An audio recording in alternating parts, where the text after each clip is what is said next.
Qu'est-ce que tu fous? Qu'est-ce que tu fous? Je comprends pas. Je te dis, tu comprends pas, on n'a pas de limite, c'est ça que tu comprends pas, tu vois, tu comprends pas qu'on n'a pas de limite. Tu comprends pas. Donc maintenant, tu vas avoir des meilleures notes dans ta tête. Tu comprends ça? Ouais. Ouais. Mais tu vas pas nous endormir. Je vous endors pas. Si, tu nous endors. Tu nous endors. Tu dors. Si je t'ai ramené là et je vois que tu t'es foutu de ma gueule, si j'apprends que t'as répondu à une prof ou t'as encore tes mauvaises notes, ou tu fais le cahier d'or, on te retrouve bourré dehors, tu te dirais qu'une seule fois. On est d'accord. On est d'accord. Okay. Et tu feras la pub dans une décade à la cité. On est d'accord. D'accord ou pas? Dis-moi oui. Oui ou non? Oui. Voilà, oui. Qu'est-ce qu'on a? On a des limites ou on n'a pas de limites? Quelle est la bonne méthode face à la délinquance des mineurs? Un policier a été suspendu en région parisienne après un face-à-face, disons, musclé avec un mineur multirécidiviste. Il s'agit d'un policier municipal et la particularité, c'est que l'entrevue a été filmée et diffusée dans le magazine Striptease sur France 3. Qui forme la police anti-émeute et antiterroriste chinoise? Qui? Le RAID français. Qui équipe la police chinoise, EADS? Qui? L'entreprise française. Qui équipe les Chinois pour brouiller les radios internationales au Tibet? Thales.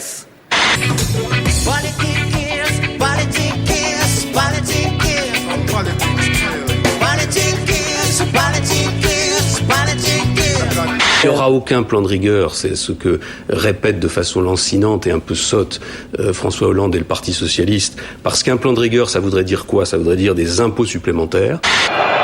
Pédophiles, chômeurs, consanguins, bienvenue chez les ch'tis. C'est avec ce message de haine que commence la deuxième mi-temps. Déployée par des supporters du PSG, introduite morceau par morceau. Si vous voulez avoir une petite chance de rencontrer le couple présidentiel, je vous donne le truc. C'est très facile. Une fois par semaine, mais je vous donnerai pas le jour, parce que ça change. Une fois par semaine, dans la salle à manger du Bristol, en dessous du grand portrait de Marie-Antoinette, vous avez le couple présidentiel chaque semaine. Voilà. Enfin, c'est pas bien de dire ça. Artistes politiques anonymes, leur vie intime a été affichée à la une des journaux ou sur Internet. Peut-on tout révéler, tout montrer, tout filmer?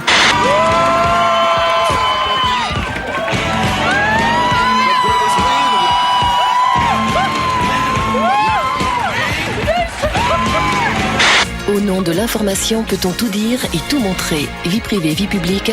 Madame le maire de la commune n'en revient toujours pas. Il y avait ici une jolie haie de massifs et d'arbustes. Voilà tout ce qu'il en reste. Un matin, il y avait des trous. Les pieds d'hortensia et de potentie étaient disparus, quoi, voilà. Et c'est, comme souvent en tel cas, le choc des images. Dans ce pays en état de guerre larvé, des centaines de milliers d'Afghans ont assisté devant leur téléviseur à la Star Academy locale, l'Afghan Star, qui a récompensé ce jeune homme de 19 ans. C'est aussi cela, la vie quotidienne là-bas. La guerre en Afghanistan divise la classe politique. À l'Assemblée nationale, François Fillon annonce un renfort de quelques centaines de soldats français.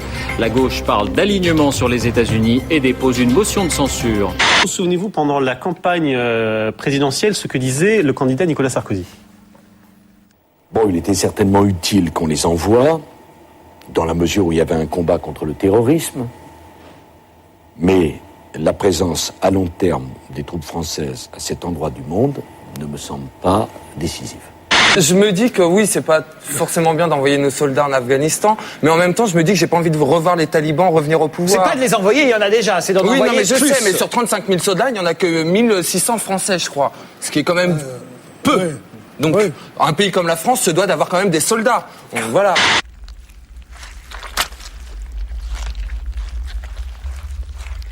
Des expériences en laboratoire avaient démontré que le crapaud du Colorado possédait la langue la plus rapide du monde.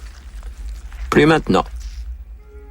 Aujourd'hui, c'est une salamandre qui détient le record.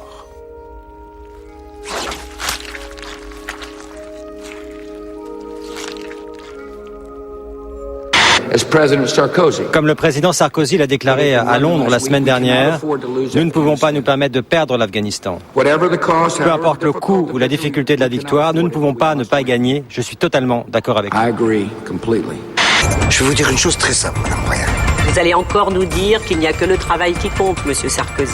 Il y a aussi le divertissement. C'est pour ça que je voudrais que les Français se divertissent plus pour rire plus. Et ça, je ne suis peut-être pas très intelligent, mais tout le monde peut le comprendre.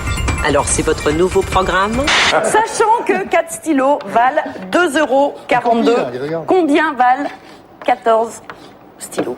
Je ne sais pas le faire du tout. La règle de 3. Hein? Alors comment faites-vous? 4 kilos. Montrez-moi.